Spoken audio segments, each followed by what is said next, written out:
हैं वो जीव के हित के लिए, भलाई के लिए, सुधार के लिए और कल्याण के लिए होते हैं। लेकिन इतनी सहज में ये जीव मानता नहीं है।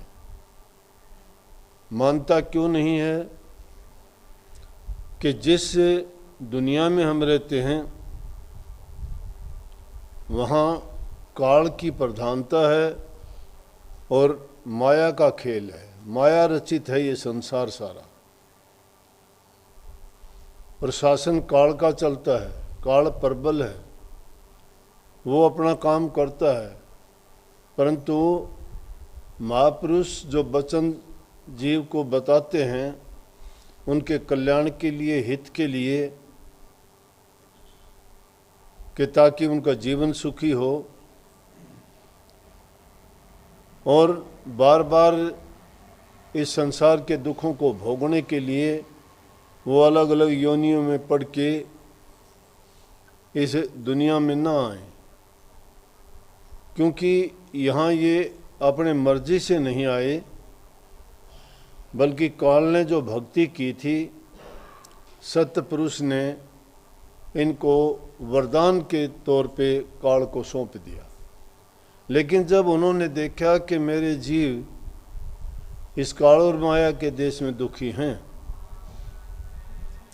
तड़पते हैं, क्योंकि काल ने रचना ऐसी रच दी कि इनको बहका दिया, दुनियादारी की चीज़ें ऐसी पीछे लगा दी, मोह, ममता, काम, क्रोध, इच्छा, तृष्णा, इनमें ऐसा जकड़ दिया इस जीव को, ये यहाँ का होके अपना ही मानने लगा सब कुछ। इस संसार को अपना ही समझ बैठे, ये मेरा ही है। और उस मेरा मेरी में कहता है ये मेरा घर है, ये मेरे बेटा बेटी हैं, ये मेरे नातेदार हैं, ये मेरी पत्नी है, ये मेरी संपत्ति है। इस तरह का व्यवहार करके सोचने लग गया कि मैं हमेशा के लिए रहूँगा, ये भी हमेशा के लिए रहेंगे। ये पता होते हुए भी कि सब जा रहे हैं, छोड़ के जाते हैं। हमारे अपने जो हमें कहते थे वो भी गए और कल को हमने भी चला जाना है। ऐसी ऐसी भूल इस जीव को लगा दी कि जानते हुए, देखते हुए और फिर भी नहीं समझ आती। इसलिए उन्होंने अपनी नुमाइंदगी के लिए महापुरुष सत्य पुरुष ने संतों को इस संसार में भेजा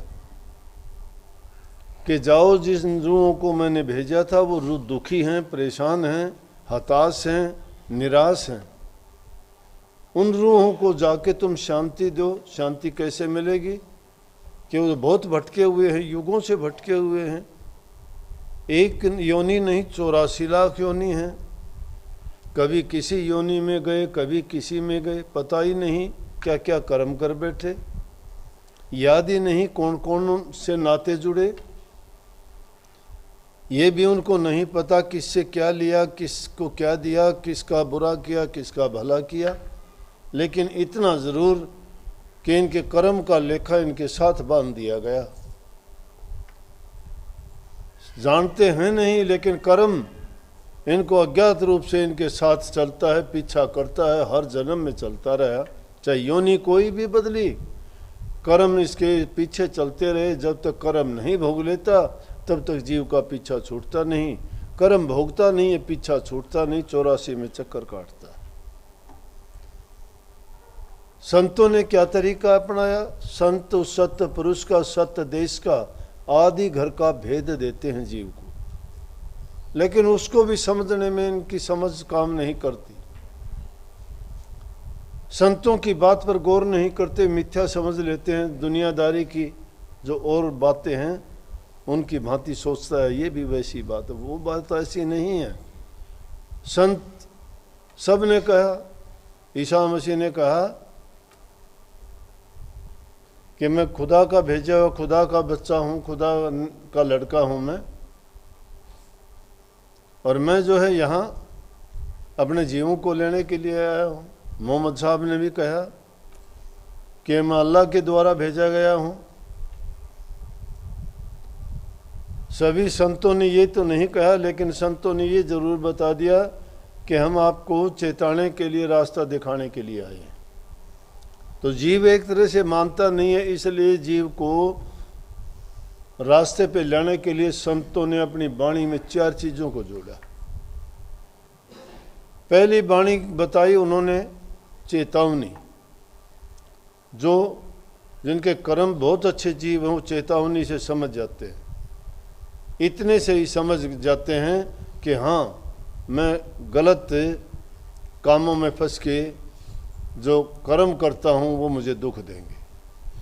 थोड़ा करने से समझ जाएंगे, उत्तम प्रकृति के जीव हैं वो, और वो बुराइयों को छोड़ देते हैं चेतावनी भरी बातों को सुन के। जो थोड़े मंद बुद्धि हैं, नहीं मानते, और जो परमात्मा को भी नहीं मानते, नास्तिक कह सकते हैं उनको, संतों की भाषा में उनको मनमुख कह सकते हैं। जो अपने मन के अनुसार काम करते हैं, कहते हैं कुछ नहीं, ऐसे ही दुनिया चलती है, किसको पता क्या है क्या नहीं।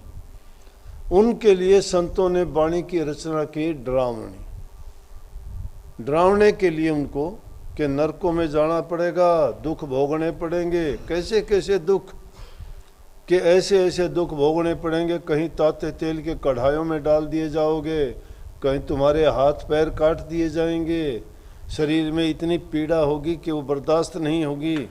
जब इन बातों का जिक्र आता है तो इंसान तुलना करता है दुनियादारी में, जो पीड़ा भरे इंसानों को देखता है, उनको फिर पता लगता है ओह ऐसा होगा, तो कुछ जीव उससे समझ जाते हैं, उससे भी मान जाते हैं। संत जगाने का काम करते हैं, जो अज्ञान की नींद में सोए पड़े हैं, उनको ज्ञान ही नहीं है क्यों आई थी, क्या करना है, ये भी बात विचारी है कभी? नहीं विचारते, सोचते नहीं क्यों आए थे। जिसके बाद 4 पैसे हो गए वो बादशाह बन बैठा, चंद रोज की खुशी मिल गई वो सब कुछ अपने आप को मान बैठा। अरे वो तो जीव जंतु पशु पक्षी भी मस्त हैं, उनको भी नहीं पता। जन्म लेते हो संसार में, उसका तो पता लग जाता है कि हाँ आने वाला है कोई जीव, लेकिन जाने वाले का समय कोई निश्चित नहीं है, पता ही नहीं है कब चला जाएगा। एक पल में कुछ का कुछ होता है, क्योंकि काल समय को कहते हैं। प्रबल है, रचना रची है, लेख लिखे जाते हैं,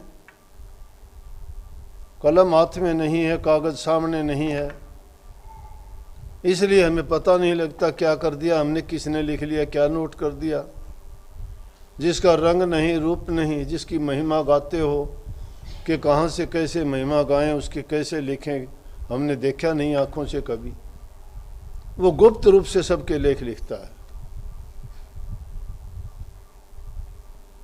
तो कुछ जीवों के लिए जो खेल खेल में उसको समझ लेते हैं, उनके लिए रोचक वाणी बनाई, खुशी देने वाली। कहीं उनको चूंदड़ी कह दी, कहीं उसको अंगिया कह दी, कहीं उसको सूरत के नाम से औरत की तरह से उसको बुलाया, प्रेम प्रीत की बातें सिखा के उनको उस रास्ते पे लगाने की कोशिश की। और जो जीव समझे हुए थे, जिनको ज्ञान था, पिछले जन्मों में गुरु भी मिला, सत्संग भी मिला, नाम भी मिला, लेकिन भटक गए। और उस भटकने के कारण उनको वो अपने देश तो नहीं जा सके, अपना काम पूरा नहीं कर सके, लेकिन मनुष्य योनि उनको फिर मिल गई। मनुष्य योनि मिल गई तो फिर भी, जैसे भर्तरी था, राजा भर्तरी योगी बन गया, योगी बना, तप कर रहा, तप करते करते एक दिन जब बैठा हुआ था समाधि में, एक हिरणी को शिकारी ने तीर मारा, वो हिरणी भागती हुई जा रही थी, बच्चा उसका गिर गया, वो भाग गई। ऋषि ने देखा, भर्तरी ने उसको, हिरण के बच्चे को उठा लिया, दया होती है महापुरुषों में, ले आया, उसका लालन पालन किया, बड़ा हो गया, उसके साथ रहते रहते उसमें प्यार हो गया, मोह हो गया, प्यार भी क्या। जब वो हिरण का बच्चा 10 कदम भी दूर चला जाता तो उसको ढूंढता फिरता, भर्तरी भक्ति गई तप गया, साधना खत्म होगी, बच्चे की साधना होगी शुरू। बच्चे के पीछे पीछे रहता, बच्चा बड़ा हुआ, एक दिन चला गया। जंगली जानवर था, इन जो उसके जन्मजात जिसमें गुण होते हैं वो गुण और वो जगह और वो हालात मिलने पे वो छोड़ के चला जाता है। जंगली जानवर था वो, उसके जन्मजात गुण हिरण के थे, छोड़ के जंगल में भाग गया। अब अगला जन्म जब राजा भर्तरी को मिला तो उसकी कल्याण नहीं हुआ, मुक्ति नहीं हुई। हिरण का जन्म होया, क्योंकि आदमी की जो मति होती है वैसी गति होती है। अंत समय में जो उसका ख्याल विचार होता है उसी जगह में जाता है। अंत समय तक हिरण का ही ख्याल था, अगली योनि हिरण की मिली, हिरण की योनि मिली, लेकिन पिछले संस्कार थे उसके, हिरणों में नहीं बैठता था। हिरण दूर होते वो एकांत में बैठता, उसको याद रहा, पीछे के जन्म के संस्कार थे। इसलिए जिनके पीछे के जन्म के संस्कार अच्छे होते हैं उनको अगले जन्म में इंसान का चोला मिलता है, गुरु भी मिलता है, सत्संग भी मिलता है, नाम की दीक्षा भी मिलती है, उसके कर्म भी सुधरते और बनते हैं।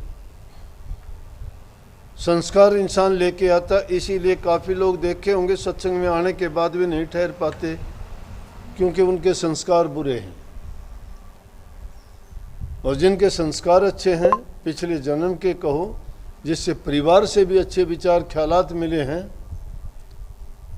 वो कभी किसी चीज़ को देख के बिगड़ते नहीं हैं, वो रास्ता नहीं भटकते हैं। दुनिया के सुख उनको मिलो ना मिलो, उन सुखों को नहीं चाहते। वो सुख किसके, इंद्रिय के भोग चाहते हैं, इंद्रियों के सुख को सुख कहते हैं हम। लेकिन भक्त लोगों को तो आत्मिक शांति के लिए प्रयास करते हैं, आत्मिक सुख मिले।